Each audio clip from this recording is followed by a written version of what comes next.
Écoute-moi bien, Marie-Grâce. Il faut qu'on parle. Maman, je t'écoute. Écoute, toujours, mais tu n'entends jamais. Aujourd'hui, tu vas répondre clairement. Dis-moi, ma fille, c'est quand que tu vas penser à fonder ta propre famille? Maman, combien de fois allons-nous avoir cette conversation? Jusqu'à ce que tu comprennes que le temps ne t'attend pas, Marie-Grâce. Je ne parle pas dans le vide, moi. Regarde les autres filles de ton âge. Elles sont mariées, elles ont des enfants, elles bâtissent quelque chose. Toi, tu es toujours là, enfermé dans l'église, à prier du matin au soir. C'est ça ta vie? Maman, ce que tu appelles être enfermé, moi, je l'appelle vivre ma mission. Ta mission? Quelle mission? Te priver de tout? T'enterrer vivante sous prétexte que Dieu seul suffit? Ma fille, Dieu t'a donné un corps, un cœur, une vie. Il ne t'a pas créé pour que tu passes tes jours seul. Et qui te dit que je suis seule, maman? Tu veux me faire croire quoi, Marie-Grâce? Que les murs de ta chambre te tiennent compagnie? Que la Bible te console quand tu rentres le soir, fatigué? Que tes prières remplacent une étreinte, une famille, des enfants? Tu vas me dire que tu ne ressens jamais le vide, la solitude? Bien sûr que parfois je ressens le manque. Bien sûr que je me demande ce que ça ferait d'avoir quelqu'un à mes côtés, un homme qui partage mes jours, des enfants qui courent autour de moi. Je suis humaine, maman. Mais ce que je ressens ne définit pas qui je suis. Ma fille, je veux juste ton bonheur. Je veux te voir entourée, aimée. Je veux te voir avancer, pas rester figée dans une vie de solitude. Tu crois que ça me fait plaisir de te voir rentrer seule, toujours seule? De te voir passer les fêtes sans personne à qui tenir la main? Maman, mon bonheur ne se trouve pas dans ce que le monde attend de moi. Mon bonheur, je l'ai trouvé dans ma relation avec Dieu. Ce n'est pas un choix par défaut, ce n'est pas une résignation. C'est une décision. Une certitude. Je ne suis pas malheureuse, maman. Je ne suis pas à plaindre. Mais moi, je te plains, alors arrête. Arrête de voir ma vie comme une tragédie. Parce qu'elle ne l'est pas. Je suis épanouie, maman. Je suis en paix. Et si un jour tu regrettes? Si un jour tu te réveilles trop tard, et qu'il ne te reste plus que des prières sans écho? Alors ce jour-là, Dieu sera toujours là pour moi. Comme il l'a toujours été. Tu es toujours la dernière à partir après les réunions. Ce moment. Quand tout le monde est parti, que le silence s'installe, ça me permet de me recentrer. Je comprends. Il y a une paix particulière ici. Marie-Grâce, cela fait plusieurs semaines que je voulais te parler. Mais je voulais d'abord prier à ce sujet, chercher la direction de Dieu. À quel sujet? À ton sujet. Je ne vais pas tourner autour du pot. Depuis quelque temps, je ressens quelque chose de fort pour toi, Marie-Grâce. Tu es une femme de foi, d'intégrité, une femme rare, et j'aimerais apprendre à te connaître davantage, avec l'intention de bâtir quelque chose de sérieux. David, je respecte énormément l'homme que tu es. Et je suis honorée par ce que tu me dis. Mais tu n'es pas sûr que ce soit la volonté de Dieu? Oui. Je m'en doutais. Silence. Dis-moi, Marie-Grâce, crois-tu que le mariage soit une distraction? Non, Dieu a institué le mariage. C'est une bénédiction. Alors pourquoi as-tu peur que ce soit une distraction? Parce que, j'ai construit ma vie autour d'un engagement profond avec Dieu. Chaque jour, je me lève en me demandant, Seigneur, comment puis-je mieux te servir? Je crains qu'en me mariant, mon cœur se divise. Que mon engagement ne soit plus aussi entier. Penses-tu que Dieu soit contre l'amour entre deux personnes qui partagent la même foi? Non. Mais j'ai toujours pensé que mon chemin était un chemin solitaire. Et si ce n'était pas le cas? Marie-Grâce, je ne veux pas te détourner de ta relation avec Dieu. Je ne suis pas un obstacle. Je veux être un soutien, un partenaire dans ta marche avec lui. Si tu choisis de rester seul, je respecterai ta décision, mais, si c'est seulement la peur qui te retient, alors prends le temps d'y réfléchir. J'ai besoin de prier à ce sujet. Prends tout le temps qu'il te faut. Je veux que tu sois en paix avec ta décision. Bonne nuit, Marie-Grâce. Bonne nuit, David. Seigneur, je viens encore devant toi ce soir. Comme une enfant qui cherche la main de son père, mais pourquoi ai-je l'impression que tu es silencieux? J'ai toujours cru que ma vie était tracée. Que mon rôle était de te servir, de marcher dans la prière et dans le dévouement, sans distraction. Sans attachement terrestre. Et pourtant, il est là. David. Un homme bon, respecté, sincère dans sa foi. Il me regarde avec douceur, avec patience, il dit qu'il veut apprendre à me connaître, qu'il veut que nous marchions ensemble sous ton regard, mais Seigneur, est-ce vraiment ce que tu veux pour moi? Est-ce un chemin que tu ouvres, ou une épreuve que tu places devant moi pour tester ma fidélité? J'ai toujours cru que je devais être seul. Que ma vie n'était pas destinée à l'amour d'un homme, mais à un amour plus grand, plus pur, celui que j'ai pour toi. Mais alors pourquoi ce trouble? Pourquoi cette voix au fond de moi, qui me dit que je ne dois pas fuir cette possibilité? Si c'est toi qui l'envoies, Seigneur, montre-le-moi. Si ce n'est pas lui, éloigne-le de mon chemin. Mais s'il est celui que tu as préparé pour moi, alors donne-moi la paix. Je ne comprends pas tout, Seigneur, mais je te fais confiance. Tenez, maman. Mangez et que le Seigneur vous fortifie. Que Dieu te bénisse, ma fille, il n'y a plus beaucoup de bonnes âmes comme toi. Marie-Grâce la Sainte en action, toujours en train de jouer les anges sur terre, hein? Rosaline, c'est toujours un plaisir de te voir. Un plaisir? Je ne suis pas sûre que ce soit réciproque. Tu es toujours la même, enfin non, pire qu'avant. Tu étais brillante, Marie-Grâce. Une des meilleures à l'école. Tu aurais pu avoir un bon travail, une belle maison, une vie confortable. Mais au lieu de ça, tu es là, en train de nourrir des mendiants et de prier comme une folle. C'est que tu vois comme une perte. Moi, je l'appelle une bénédiction. Une bénédiction? Sérieusement? Tu penses vraiment que Dieu t'a appelé à vivre comme une pauvre? À rester seule pendant que les autres avancent dans la vie? Avancer dans la vie ne veut pas dire accumuler des richesses ou courir après le confort. C'est suivre le chemin que Dieu a tracé pour nous. Ah oui? Et tu crois qu'il t'a appelé à souffrir? À refuser un bon mari? À vivre sans argent, pendant que les autres prospèrent? Regarde-moi, j'ai réussi. J'ai un travail, un homme qui m'aime, je voyage, je profite de la vie. Pendant ce temps, toi, tu passes tes journées à prier et à nourrir des misérables.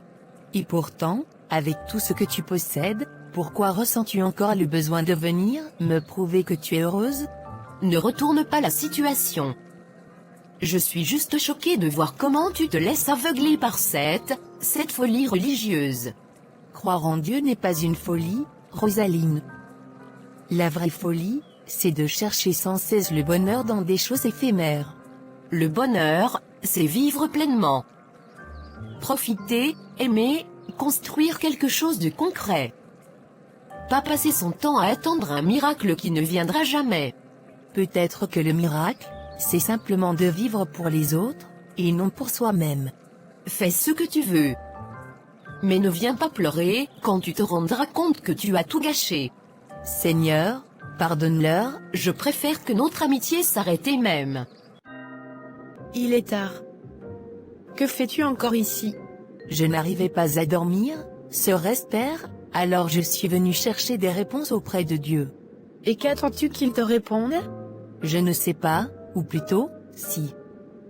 Je lui demande de m'éclairer sur mes choix. Cela concerne David, n'est-ce pas? Comment l'avez-vous deviné? Parce que je vois ton combat intérieur. Et je connais ce regard, celui d'une femme qui a peur de faire le mauvais choix. Toute ma vie, j'ai cru que Dieu voulait que je lui sois totalement consacré. Je me suis toujours dit que mon chemin était la prière, le service, l'église, que mon cœur ne devait être tourné que vers lui. Et maintenant, David vient troubler cette certitude. Oui, il est bon, pieux, sérieux, je ne peux pas dire qu'il ne serait pas un bon mari. Mais, est-ce que ce n'est pas une épreuve? Un test pour voir si je reste fidèle à mon engagement premier?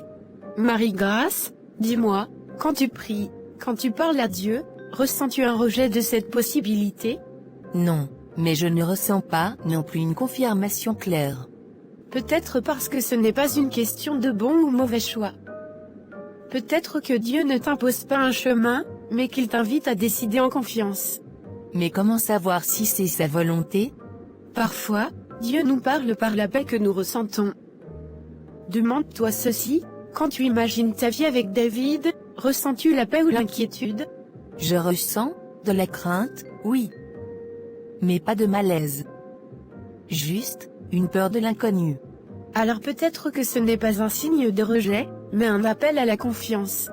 Vous croyez que Dieu me laisse choisir? Dieu ne nous met pas en cage, ma fille. Il nous donne des chemins et nous accompagne dans celui que nous choisissons. Seigneur, guide-moi. Continue de prier, Marie-Grâce. Mais souviens-toi que parfois, la réponse ne vient pas comme une voix du ciel, mais comme une paix dans le cœur. Seigneur, non. Pas mon enfant. Aidez-moi. Le pauvre, il a dû attraper une maladie. Il n'y a plus rien à faire. Béatrice, Dieu n'a pas dit son dernier mot. La maladie a emporté mon fils. Écoute-moi. Rien n'est impossible à celui qui a créé la vie. Seigneur, tu es le maître du souffle et de l'existence. Par ton nom, par ta puissance, je t'implore, rends-lui la vie, pour qu'il témoigne de ta gloire. Oh. Merci beaucoup, ma fille, tu as guéri mon enfant. Et elle ne saigne plus. Regardez, cette fille a guéri l'enfant de Mamado. Merci, d'où te vit ce pouvoir, ma fille? Tout c'est d'une maman. La prière et la foi, il est grand et tout-puissant et rien ne peut lui dépasser alors, la foi sauve. Esther. Esther. Tu ne devineras jamais ce que j'ai entendu. Que se passe-t-il, Élodie? Tu sembles bien agitée. C'est à propos de ta fille, Marie-Grâce. On dit qu'elle guérit des malades. Marie-Grâce aide les gens. Elle prie pour eux. Que dis-tu d'autre? Ah, tu veux dire que ce n'est pas rien? Qu'elle impose ses mains et que les malades se lèvent guéris du jour au lendemain? C'est ce qu'on raconte dans tout le quartier. Marie-Grâce n'a fait que prier. Et elle ne le fait pas pour se faire remarquer. C'est Dieu qui agit à travers elle. Oh, Dieu, bien sûr. C'est comme si tout le monde devait tout attribuer à Dieu, non? Un miracle par-ci, un miracle par-là. Tout ça pour s'attirer la gloire. Et toi, Esther, tu n'y vois rien d'étrange? Si c'est ce que tu penses, Élodie, tu peux repartir d'où tu viens. Je n'ai pas besoin de commentaires. Oh, mais tu ne peux pas t'en sortir aussi facilement. Tu te rends compte de ce qu'on dit? Qu'un miracle trop grand peut en attirer d'autres. Et pas toujours les bonnes personnes. Des gens vont venir, Esther. Des gens qui ne vont pas forcément avoir de bonnes intentions. Je sais ce que ma fille fait, je sais qui elle est. Marie-Grâce n'agit pas pour des raisons personnelles. Elle agit pour le bien des autres. Ce n'est pas à toi de juger ce que Dieu accomplit à travers elle. Mais tu sais, il y en a d'autres qui pourraient juger, Esther. Des hommes d'église, et même certains anciens. Tu ne crois pas que ce genre de comportement attirera de la méfiance? Ils vont sûrement vouloir l'interroger, la tester, peut-être même la stopper. C'est ça, la réalité. Et tu le sais. Si les gens ne peuvent pas voir la vérité dans ce que fait ma fille, alors ce n'est pas moi qui dois les convaincre. Je prie pour que Dieu guide son chemin, et rien ni personne ne changera cela. Tu es trop naïve, Esther. Mais bon, c'est toi qui vois. Elle se dirige vers la porte, mais avant de sortir, je me demande combien de temps cela va durer, ton petit miracle. Parce que dans ce ville, rien ne reste secret bien longtemps. Rien. Justine, je t'en prie, il faut que tu me croies. Il s'est passé quelque chose de miraculeux aujourd'hui. Déborah, tu sais que je crois en la puissance de la prière. Mais il y a des limites à ce que nous pouvons comprendre. Et certaines choses peuvent nous égarer si nous ne faisons pas attention. Mais tu ne comprends pas, Justine. J'ai vu lui. Le petit Michel. Il ne pouvait pas marcher avant, mais après que Marie-Grâce a prié pour lui, il s'est levé. Il a marché. Il a couru. C'était comme si un miracle s'était accompli sous nos yeux. Déborah, tu veux vraiment croire que c'est un miracle? Qu'elle a la puissance de guérir ainsi? Ce n'est pas aussi simple. Marie-Grâce est jeune, peut-être même trop jeune pour comprendre ce qu'elle est en train de provoquer. Tu sais ce que cela peut entraîner, n'est-ce pas? Pourquoi ne veux-tu pas y croire? Pourquoi remets-tu tout en doute? Nous prions tous pour la guérison, pour la paix. Elle accomplit des choses qui transforment les vies. Pourquoi c'est un problème? Pourquoi tu vois ça comme un danger? Sœur Justine fait une pause, les bras croisés. Parce que, Déborah, les miracles attirent autant de bénédictions que de dangers. Ceux qui sont en place, ceux qui dirigent, eux ne se laisseront pas faire. Ils regarderont Marie-Grâce comme une menace, comme une rivalité à l'autorité de l'Église. Et tu sais ce que l'Église peut faire aux gens qu'elle perçoit comme une menace. Il les élimine. Mais elle ne fait rien de mal. Elle agit dans le nom de Dieu. Ce n'est pas aussi simple, Déborah. Dieu ne nous envoie pas toujours des miracles comme une réponse évidente. Parfois, ce sont des épreuves. Et parfois, ces miracles peuvent attirer l'attention de ceux qui ne les comprennent pas. Tu sais ce que ça veut dire, n'est-ce pas? Marie-Grâce pourrait être mise sous pression, confrontée à des forces plus grandes qu'elle, plus puissantes que nous. L'Église a ses propres règles, et elle ne se laisse pas ébranler par des événements qui échappent à son contrôle. Mais qu'est-ce que nous devons faire alors? Rester là et regarder les autres souffrir sans intervenir? Marie-Grâce ne cherche pas à défier l'autorité, elle cherche à aider.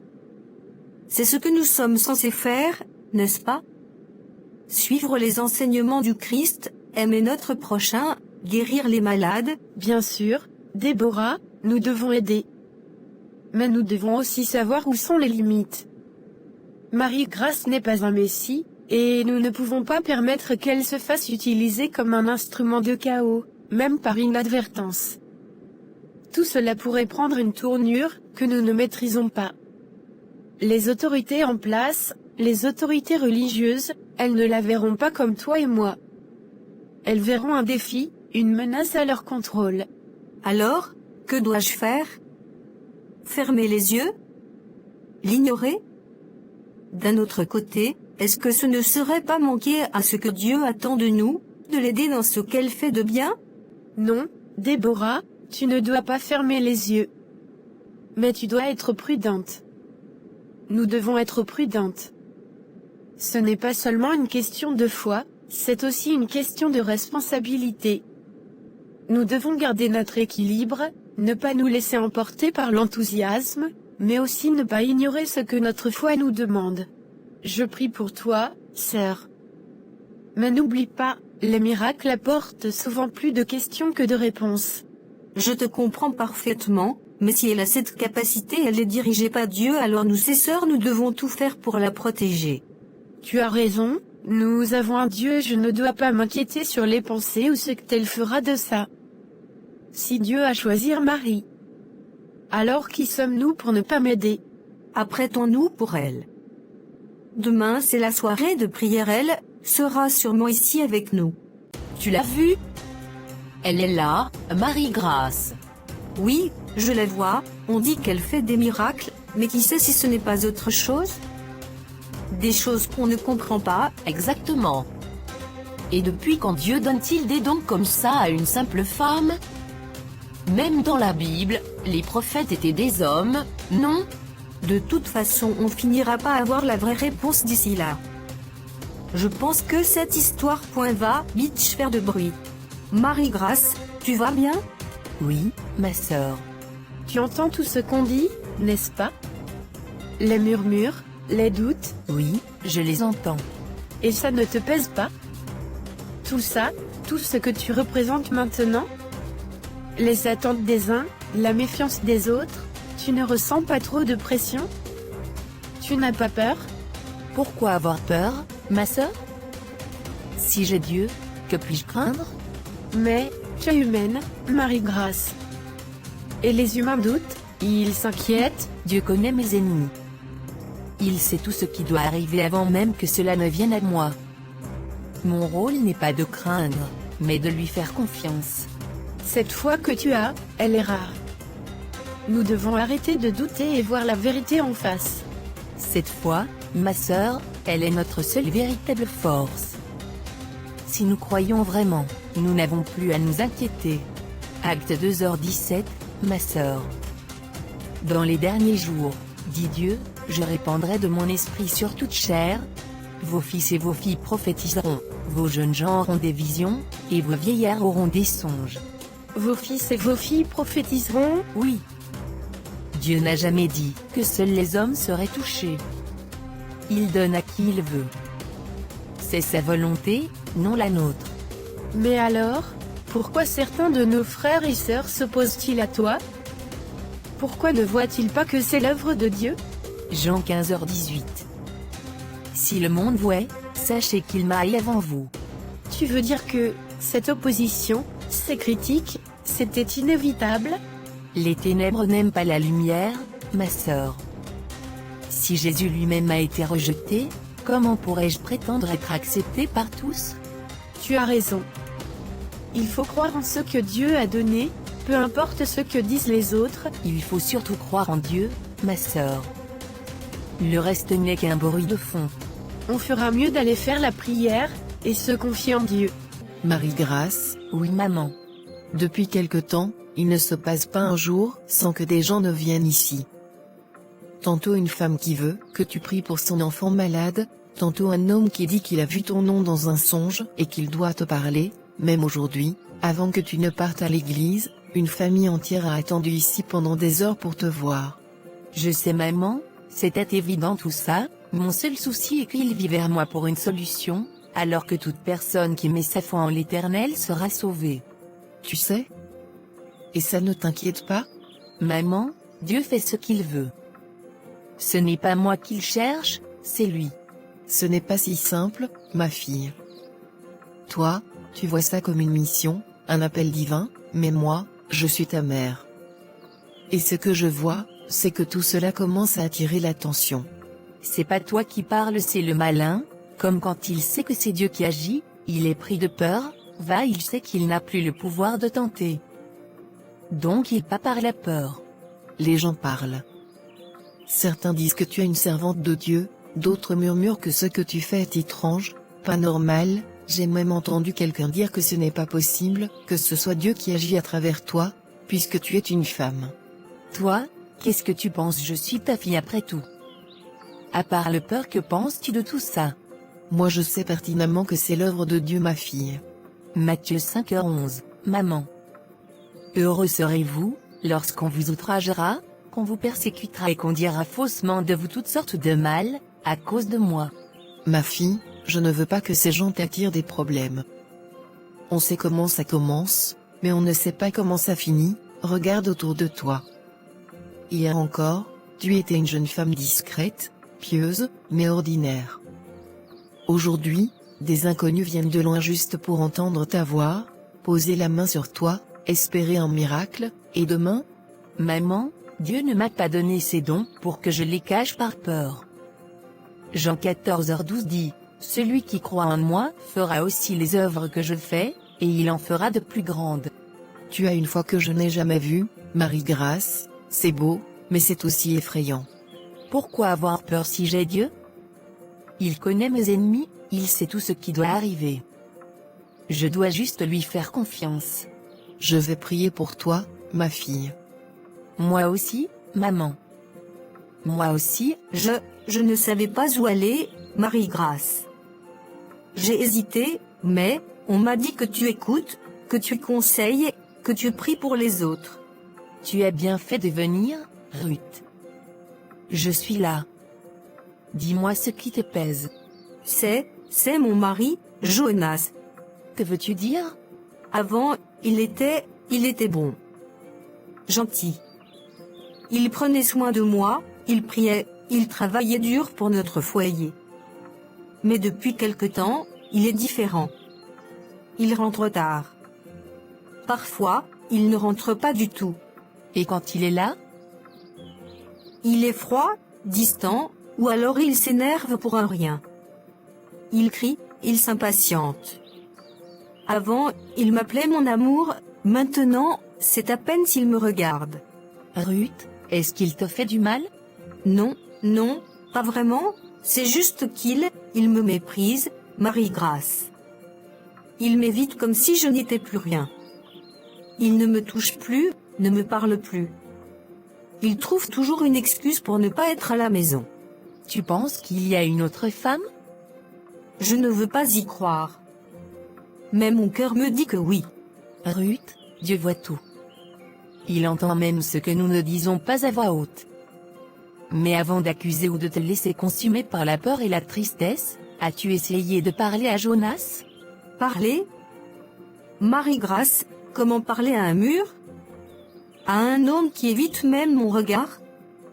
Chaque fois que j'essaie, il me coupe, il se lève, il trouve une excuse pour fuir. Il n'y a plus rien entre nous, sauf le silence. Et as-tu prié pour lui? Prier. Je prie, Marie-Grâce. Mais combien de temps une femme doit-elle prier avant que son mari change? Une semaine? Un mois? Toute une vie? Une femme doit prier jusqu'à ce que Dieu réponde. Mais parfois, sa réponse n'est pas celle qu'on attend. Que est-ce que tu veux dire? Dieu ne force personne à aimer, Ruth. Il ne nous impose pas de rester dans une situation qui nous détruit. Mais il veut aussi que nous combattions avec les armes spirituelles avant d'abandonner. Elle marque une pause, puis continue avec force. As-tu demandé à Dieu si ce combat était encore le tien? Non, je lui ai seulement demandé de ramener Jonas à moi. Alors c'est la première chose à faire. Ce soir, quand tu seras seul, prie non pas pour ce que tu veux, mais pour ce que Dieu veut dans ta vie. Tu penses qu'il va me répondre? Jérémie 29, 12-13, vous m'invoquerez, et vous partirez, vous me prierez, et je vous exaucerai. Vous me chercherez, et vous me trouverez, si vous me cherchez de tout votre cœur. Merci, Marie-Grâce. N'oublie pas, Ruth, Dieu n'abandonne jamais ceux qui s'accrochent à lui. Peu importe l'issue, tu ne seras jamais seul. Amen. Merci beaucoup, je vais devoir te laisser. Merci encore une fois de plus. D'accord, moi aussi je dois sortir, j'ai une petite course à faire. Marie-Grâce. David, quelle surprise de te voir ici. J'ai entendu beaucoup de choses sur toi ces derniers temps. Certaines choses sont vraies, d'autres non. Oh, je ne parle pas des murmures malveillants, mais de ce que tu fais, Marie-Grâce. Les prières, les guérisons, les vies transformées. Beaucoup parlent de miracles, et toi, tu restes là, humble, comme si tu ne réalisais pas la portée de ce que Dieu a accompli à travers toi. Ce n'est pas moi, c'est lui, je suis qu'un instrument pour lui. C'est pour ça que je comprends mieux maintenant, pourquoi tu étais si réservé, pourquoi tu gardes tes distances. J'ai cru que c'était par méfiance ou par peur, mais aujourd'hui, je vois que c'était autre chose. Autre chose? Tu portes quelque chose de grand. Un appel. Une mission. Et je me rends compte que peut-être, sans le savoir, j'essayais d'entrer dans ta vie alors que Dieu t'appelait à autre chose. Je ne voulais pas te blesser, David, ni te repousser. Mais, je pensais, que pour être totalement à la disposition de Dieu, il faut s'éloigner de certaines choses. S'éloigner de quoi exactement? Des attachements, des distractions. Et tu me considères comme une distraction? Pas une distraction, mais une possibilité de détournement. Je comprends, tu veux être entièrement consacré à Dieu, sans rien qui puisse ralentir ton élan. C'est ça. C'est ce que je ressens au fond de moi. Marie-Grâce, Tu sais, Dieu n'a jamais demandé à l'homme de marcher seul. Même Jésus, lorsqu'il est venu sur terre, s'est entouré de disciples, d'amis, d'hommes et de femmes qui ont marché avec lui. Oui, mais Jésus n'était pas distrait. Regarde les Écritures.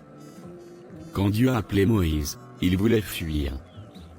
Quand il a choisi Jérémie, il se trouvait trop jeune. Même Gédéon doutait de lui-même. Mais Dieu ne cherche pas ceux qui sont prêts, il prépare ceux qu'il a choisis. Parce qu'il savait pourquoi il était venu. Mais crois-moi, Marie-Grâce, s'ouvrir aux autres ne veut pas dire s'éloigner de Dieu. Peut-être que ton appel est grand, mais cela ne veut pas dire que tu dois le porter seul. Parfois, j'ai peur de ne pas être à la hauteur, peur d'être influencé. Dieu ne nous donne pas un don pour nous laisser ensuite nous débrouiller seuls. S'il t'a appelé, il t'équipera. Mais il envoie aussi des gens sur ton chemin pour t'encourager, te soutenir, te rappeler que tu n'es pas une île isolée. Je ne sais pas. Ne te précipite pas à refuser ce que Dieu place devant toi. Peut-être que ton appel est plus grand que ce que tu imagines, mais cela ne veut pas dire que tu dois marcher seul. Merci, David. Je ne fais que dire ce qui était sur mon cœur. Parce que quand je t'écoute, je ressens la présence de Dieu. Parce que ton humilité prouve que tu n'es pas là pour toi, mais pour lui. Et parce que je crois que quand Dieu choisit quelqu'un, il ne se trompe jamais. Merci beaucoup pour l'exchange qu'on vient d'avoir, ça va beaucoup m'aider. J'espère que tu seras là pour le prochain culte de dimanche. Oui, je compte pas manquer ça.